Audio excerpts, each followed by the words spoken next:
अष्टम पे कमिशन को नहीं आसिला बड़ बेटे वीडियो को संपूर्ण देखंतु जहाँ फल आपण संपूर्ण बेटे पाई परिबे एवं वीडियो को लाइक कर सहित चैनल को सब्सक्राइब रखंतु जहाँ फल आपण एई भई लेटेस्ट न्यूज बेटे सर्वप्रथम पाई परिबे। आसंतु संपूर्ण खबर उपरे नजर पकेबा। केंद्र सरकारी कर्मचारी और पेंशनभोगी पाई आसिला बड़ अपडेट।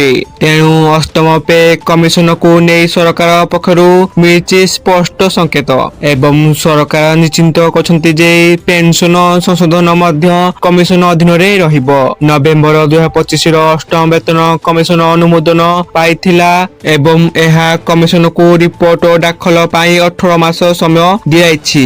अतीत धारा अनुसार दरमा 25 रु 30% पर्यंत बढ़ी पारे। 18,000 मूल दरमा 30 रु 32,000 टंका हेबार आशा रहिछि एवं पेंशनभोगी माने मध्य एही बुद्धिरु लाभ पाइबे। एणु सरकार डीए और डीआर को मूल दरमा सह मिसाको स्पष्ट भावे अस्वीकार करछन्ति एवं कागजरे वेतन वृद्धि 1 जनवरी 2026 रु लागू हेबार संभावना रहिछि किंतु प्रकृत टंका बैंक अकाउंट रे आसीबाको समय लागि पारे। कर्मचारी माने 2026 रु 27 आर्थिक वर्ष रे देय पाई प्रस्तुत रहिबा उचित। ये थिला संपूर्ण बेटे आपण माने वीडियो को संपूर्ण देखथारु आपण को धन्यवाद।